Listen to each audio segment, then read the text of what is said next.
los pacientes generalmente son jóvenes. Hay tumores que afectan a gente entre los 20 y 40 años. Generalmente representan el 2% de todos los cánceres. Y su impacto es significativo por la localización, pues el encéfalo, imagínense el encéfalo, un tumor que ha nacido en el encéfalo, en una célula del encéfalo, pueden ser células gliales o no gliales. Y obviamente su potencial, su agresividad, ¿no? Sobre todo los de la gradación 4, según la OMS, son los más agresivos. Eh, 5 a 8 casos por cada 100.000 habitantes al año, y esto va a variar de acuerdo a la región y a la edad. En el 2023 hubieron 24.000 nuevos casos en Estados Unidos. En Europa la incidencia es similar y la mortalidad en Estados Unidos el 2023 hubieron 18.000 muertes en un año, por este tipo de tumores. Y glioblastoma multiforme es el más letal de todos los cánceres. Incluso puede producir metástasis por fuera del encéfalo, en otros órganos. Fíjense la distribución por la edad. Niños menores de 15 años, adultos de 20 a 50 años y adultos mayores a 60 años. En los niños, este tipo de tumores primarios del sistema nervioso central es el segundo cáncer más común en niños, sobre todo menores de 15 años es el más común, sobre todo después de las leucemias. Ustedes saben que la neoplasia más frecuente en niños son las leucemias. El segundo más común, tumores del sistema nervioso central, tumores primarios del sistema nervioso central. Por ejemplo, el meduloblastoma, gliomas de bajo grado, ependimomas, son tumores típicos de niños. Adultos de 20 a 50 años tenemos los astrocitomas, los meningiomas, los schwannomas. Adultos mayores a 60 años, glioblastoma multiforme. El pico de estos glioblastomas multiformes es de 65 a 75 años. Una característica de los glioblastomas puntiformes es que es un poco más frecuente en varones que en mujeres. No es mucho esa diferencia porque la verdad es 1.5 veces los varones tenemos más riesgo de tener glioblastoma multiforme con relación a las mujeres.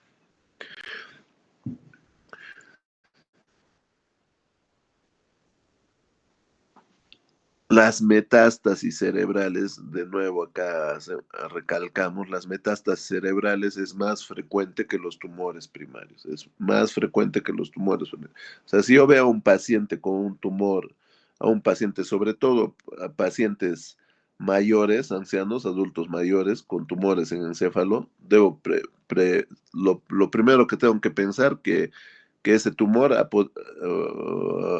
podido nacer en otro órgano distinto del encéfalo y tengo que estudiarlo. Eso es lo más frecuente, chicos. Pero si ese tumor nace en un adulto de entre 20 y 50 años, probablemente ha nacido ahí en el encéfalo. Probablemente. ¿Me entienden esa parte, chicos?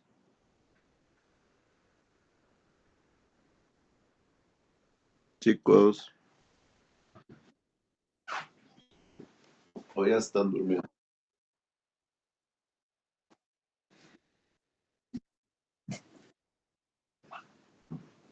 Déjenme ver mi cargador. Un minuto, por favor. Un minuto, por favor.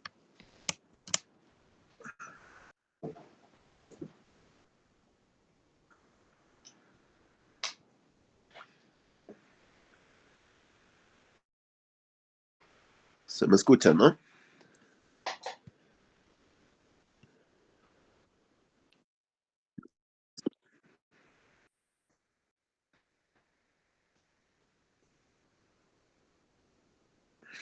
¿Me escuchan, por favor?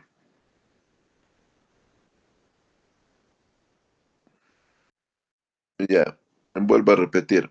Si yo tengo un paciente que ha llegado a la emergencia, le hacemos una tomografía de encéfalo por obviamente la clínica que hemos manifestado, y este paciente es mayor a 60 años, y lo que debo de pensar como primera posibilidad diagnóstica es que esas lesiones del encéfalo son probablemente metástasis cerebrales, antes de que me ponga a pensar que es un primario de encéfalo.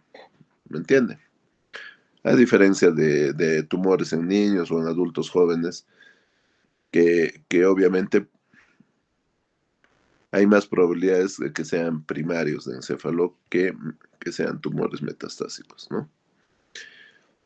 Entonces, de acuerdo al tipo histológico, fíjense, el tumor más frecuente son los meningiomas de las meninges, ¿no? 35 a 40%, la edad más afectada de los 40 a los 70 años, es más frecuente en mujeres que en varones. El glioblastoma multiforme, 15 a 20%, sobre todo por encima de los 50 años, el astrocitoma difuso, 30 a 50 años, oligodendroglioma, 2 a 5%, 30 a 50 años, el méduloblastoma, 1 a 2%, niños de 5 a 9 años, ependimoma de 1 a 3%, niños y adultos jóvenes, linfoma primario del sistema nervioso central, mayor a 60 años, sobre todo en relación a alguna inmunosupresión, ¿no? Entonces, el tumor más frecuente del sistema nervioso primario, o sea, que ha nacido en células del sistema del encéfalo, es el meningioma, chicos, es el meningioma. Entonces, ¿qué factores de riesgo hay para que yo pueda tener más posibilidades de tener un tumor primario de encéfalo? Factores genéticos y síndromes hereditarios. Por ejemplo, la neurofibromatosis tipo 1 y tipo 2, que me va a predisponer a tener gliomas y schwannomas. El síndrome de Li-Fraumeni, que se caracteriza, ustedes saben que el Li-Fraumeni hay una mutación en el gen supresor P53. Y P53 es un gen supresor tumoral importante en nuestro organismo. Entonces, su alteración o su mutación me va a llevar a tener gliomas o meduloblastomas, el síndrome de von Hippel-Lindau, hemangioblastomas, la esclerosis tuberosa, astrostomas subependimarios, pero también se ha relacionado a factores ambientales y exposiciones, sobre todo la radiación ionizante, ¿no? Pacientes que han recibido radioterapia craneal previa, ¿no? Pueden tener meningiomas o gliomas, pacientes inmunodeprimidos, un paciente joven con un linfoma primario del sistema nervioso central, tengo que pensar en VIH. Entonces, o un paciente trasplantado, o sea, algo que lo está inmunodeprimiendo. En cuanto al uso de teléfonos móviles, no hay una evidencia concluyente, chicos, no hay una evidencia concluyente, pero tenemos de dejar de lado algunas costumbres que tenemos, ¿no? Dormir al lado del teléfono. Hay ondas, chicos, que emite el teléfono que ustedes no lo podemos visualizar. Pues si no, imagínense el Wi-Fi. Son ondas. Es tecnología a la que el ser humano no ha estado expuesto anteriormente y no sabemos cómo esa tecnología va a impactar eh, eh, en estas enfermedades. Entonces, con respecto a los teléfonos móviles, no hay nada dicho. No es considerado un factor de riesgo, pero tampoco hay que desestimar esa posibilidad, chicos. Y obviamente el tiempo en que uno está expuesto pues a las pantallas.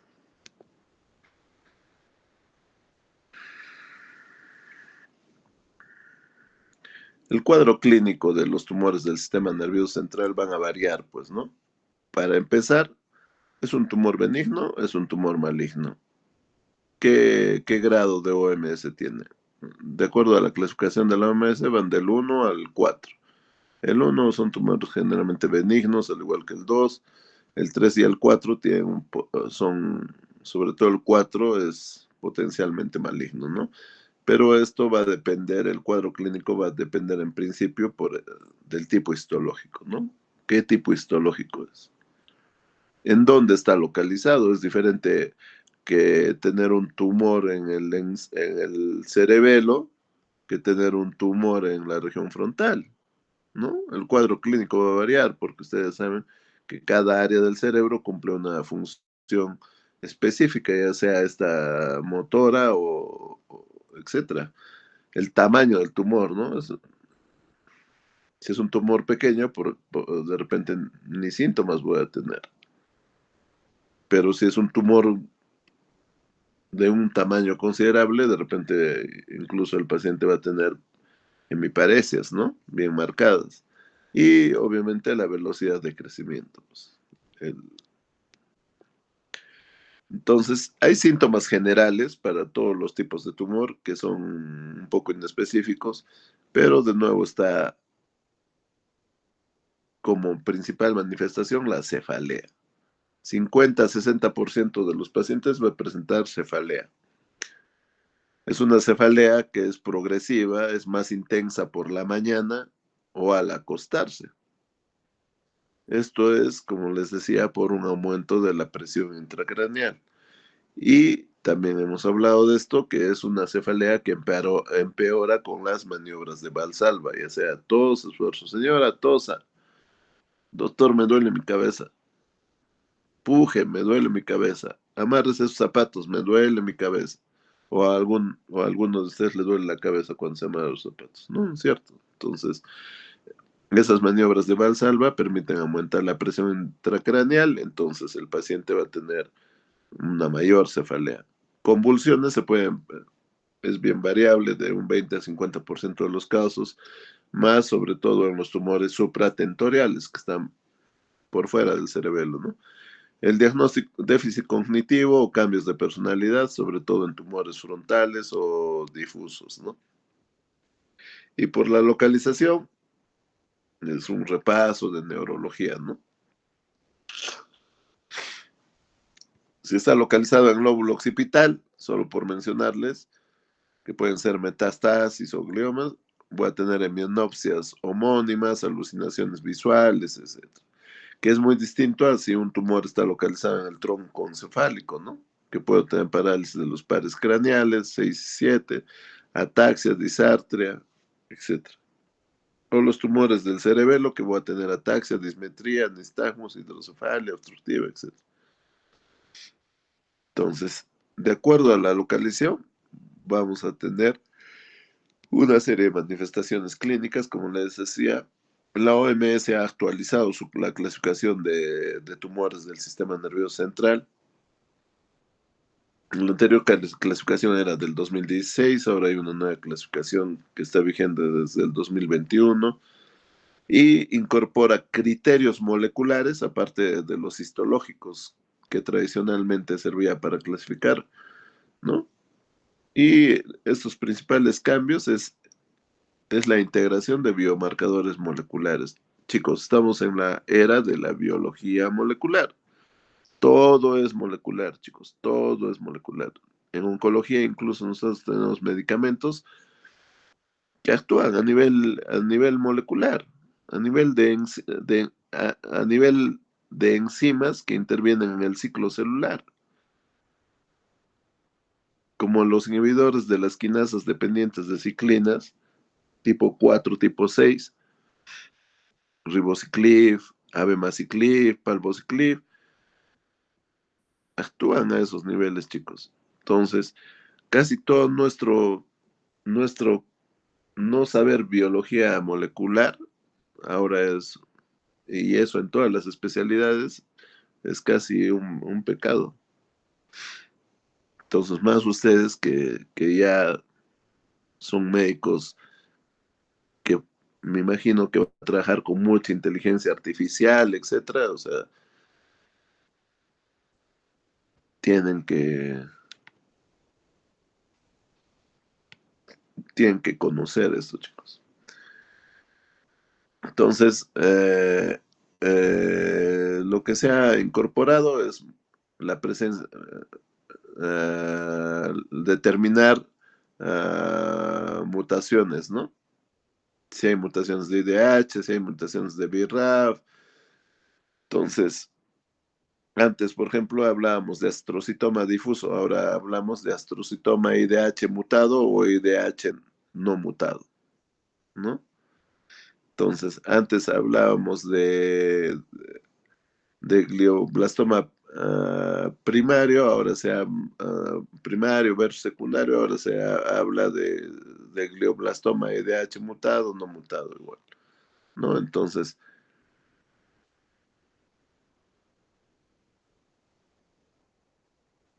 ahora la OMS con esta nueva categoría los clasifica desde el punto de vista no solo histológico, sino también de la presencia de alteraciones moleculares, ¿no? Y como les decía, la OMS divide los tumores primarios de encéfalo, sobre todo en cuatro grupos que son del 1 al 4, donde el 4 son los tumores más agresivos, sobre todo el glioblastoma, que anteriormente le llamábamos glioblastoma multiforme, era el más agresivo, ¿no? Entonces, las principales categorías tenemos tumores neuroepiteliales, histológicamente hablando, que pueden dar lugar a los gliomas o ependimomas, los tumores de las meninges, meningiomas, hemangiopericitomas, tumores de la región celular, adenomas hipoxiarios, craneofaringiomas, linfomas primarios del sistema nervioso central, metástasis cerebrales, etc. Hay otra clasificación que es de acuerdo a si son tumores gliales y gliomas y tumores no gliales. Entonces, dentro de los gliales está el astrocitoma IDH mutado, el glioblastoma IDH mutado, el glioblastoma IDH wild type o no mutado, el oligodendroglioma, etcétera, etcétera. Entonces, las mutaciones que se van a presentar están acá, con o sin mutación, ¿no? Y de acuerdo a esto, la clasificación de la OMS, ¿no? Se supone que los cuatro son los más agresivos, el uno, como ya les he dicho, son tumores benignos.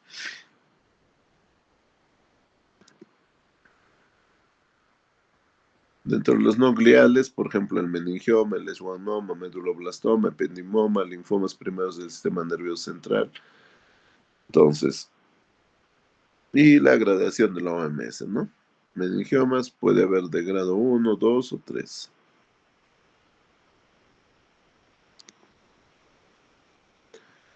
Entonces, la OMS lo clasifica por grados. Grado 1, grado 2, grado 3, grado 4. Grado 1, benigno, crecimiento lento, ejemplo meningioma. Grado 1.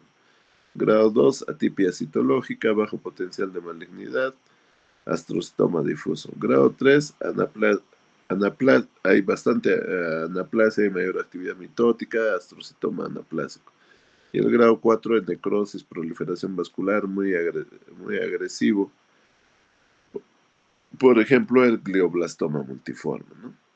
Entonces, los tumores más frecuentes son los gliomas, 80% de los tumores cerebrales primarios, gliomas. Dentro de los gliomas tenemos el astrocitoma, que ya, como dijimos, ya no hay este difuso, no mutado, glioblastomas, ¿no? Los glioblastomas también dentro de los astrocitomas difusos, que pueden ser del 2 al 4, se encuentran el glioblastoma, el oligodendroglioma, etc. En menor proporción los meningiomas, ¿no? Que es el 30% de los tumores primarios, y el medulloblastoma, que es más común en niños en fosa posterior, es un tumor grado 4, es un tumor embrionario grado 4, ¿no?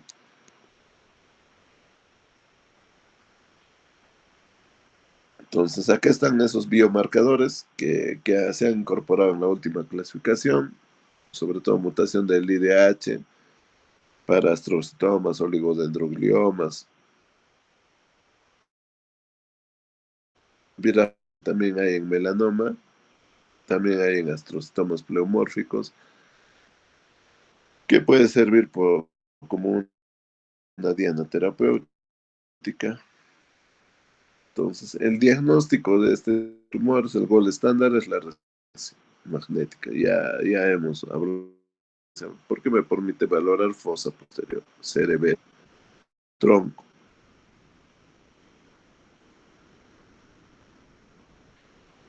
En cuanto a tomografía computarizada, baja su utilidad, sobre todo en tumores primarios del sistema nervioso central. Puede ser útil para identificar calcificaciones, ¿no? O una prueba rápida, ¿no? En emergencia, sobre todo. Para evaluar un PET, pero para encéfalo no es muy útil. Hay que usar una sustancia diferente al FDG, ¿no? La resonancia, esto es de un glioblastoma, ¿no? Parece un edema vasogénico. Hay un poco de edema vasogénico, pero el tumor está acá, ¿no? Fíjense, tumor, esto es T2, ¿so? Con poco vasogénico, túmico. Y esta es otra imagen donde ustedes pueden ver un tumor primario, ¿no? Entonces, el tratamiento, obviamente, la resección, ¿no? ¿Qué hacemos? ¿O qué hacen los neurocirujanos? Resecan el tumor primario. En algunos otros países hay obleas radioactivas, que son como unos disquitos que se colocan en el lecho que va, que va emitiendo quimioterapia en esta zona. Entonces, pero lo que hacemos en nuestro hospital es, una vez resecados los pacientes, le tomamos una resonancia de control para saber si hay enfermedad viable. Si hay enfermedad viable, incluso se puede someter a una recirugía si esta todavía se puede realizar. Si no se puede y así que se realiza esta cirugía, todos los pacientes después de la cirugía van a ir a radioterapia, a una radioterapia en 3D mínimo o con técnicas avanzadas como IBMRT. Entonces, exéresis de la lesión. Luego de la cirugía, radioterapia.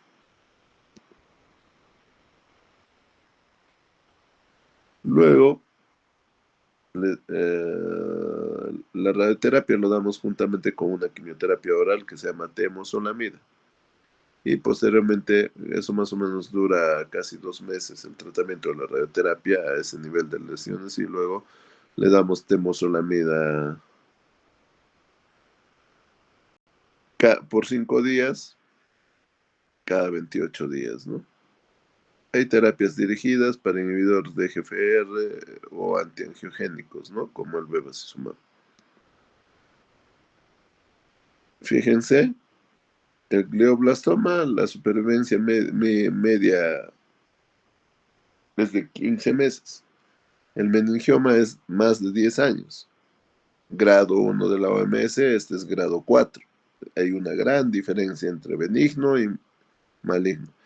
Y el medulloblastoma, 180% de los niños. ¿Alguna pregunta, chicos, hasta acá? En realidad nos faltan dos temas. Uno es dolor y creo que tumores del aparato genitourinario. Para acabar con el curso que habíamos empezado un mes después, pero que estamos cumpliendo con el sílabus. Es la penúltima clase, el miércoles será nuestra última clase. Entonces, yo me siento contento que 37 alumnos hayan escogido oncología.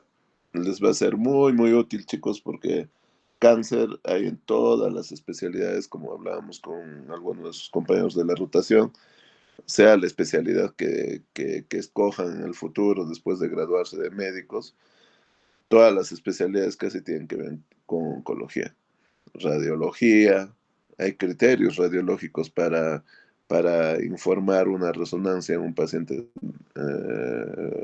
con una patología oncológica, incluso de acuerdo al tipo de tratamiento que está recibiendo, si está recibiendo inmunoterapia, los criterios varían, etcétera. Entonces, Si son neurocirujanos, ahí ya tienen parte de vuestro trabajo porque eso, la mayor parte, operar tumores, tumores, tumores. Aparte de la parte eh, del otro grupo importante que son los traumas, ¿no? Lo otro, si son traumatólogos, tumores óseos. Si son gastros, diagnóstico de cáncer de colon, cáncer gástrico. Es el pan de cada día. Si son urólogos, próstata, cáncer de próstata, cáncer de próstata, cáncer de próstata. Entonces, chicos, si son médicos internistas, igual. Entonces, es importante, chicos, en estos tiempos, tener conocimientos generales de oncología. Espero que les esté sirviendo. Nos vemos el día miércoles, chicos. Ya no les quito más tiempo. Todos estamos cansados. No sé si tienen alguna pregunta. Dime, dime. Dime, Ángela.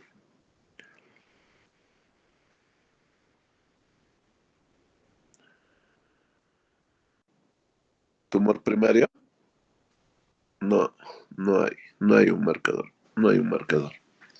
No existen marcadores para tumor. Sí, solo es clínica. Solo es por clínica. Y obviamente si tú tienes un paciente con los factores de riesgo, sobre todo hereditario, síndrome de Li-Fraumeni, etcétera, no se debería hacer una resonancia, una resonancia de repente periódicamente, ¿no? Porque has visto que tienen bastante propensión a hacer este tipo de tumores. O von Hippel-Lindau, ¿no? Los pacientes con von Hippel-Lindau también. Entonces, pero no hay un marcador así como mamá, no hay. Y además tampoco mucho de los marcadores no son, no se utilizan como screening, por si acaso, chicos. En el único cáncer que utilizamos un marcador como screening es ¿en qué cáncer? ¿En qué cáncer, chicos? Usamos el marcador como screening, De más próstata, examen doctor. dígito rectal. Próstata, es el único examen, chicos, que hacemos screening, porque en los demás solo nos sirve para, una vez que ya tenemos al paciente diagnosticado, le hacemos el marcador para seguimiento, sobre todo, ¿no? O sea, este paciente va a iniciar un tratamiento y su marcador está volando y vamos a ver que con el tratamiento va a bajar. Pero el único que sirve como screening es próstata, el PSA, el antígeno prostático específico total más el examen dígito rectal, porque su valor predictivo aumenta, se potencia. Incluso ahora, en otros países, ya se está dejando de lado el PSA con el examen dígito rectal y hay una tendencia de realizar resonancias magnéticas multiparamétricas de próstata, que es mucho más específico, mucho más sensible que el PSA más el examen dígito rectal. ¿Cuál es el problema? ¿Cuál sería el problema en nuestro medio de los costos? Pues chicos, ¿saben cuánto está una resonancia solo de un segmento ahí, acá donde hay en Cusco saben que tenemos un solo sitio donde hay resonancia, ¿no? Es Remasur. Un, seg- un, se- un- el, se- el costo es 800 soles de un segmento. De encéfalo, 800 soles. Si es con contraste, ya sube, obviamente, sobre los costos. Imagínense, una mamografía está a 300 soles y ni se hacen, o 200 soles y ni se hacen. Imagínense una resonancia multiparamétrica que les cueste 1.000 soles o 1.200 soles. Es imposible para nuestra población. Entonces, yo pienso que por muchos años permanecerá todavía el PSA con el examen dígito rectal como screening de cáncer de próstata.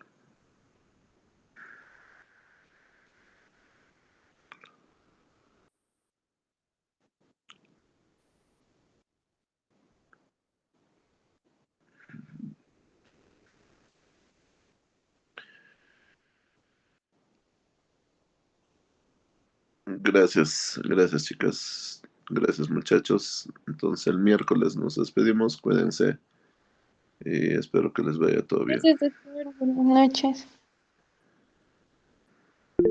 Cuídense, buenas noches.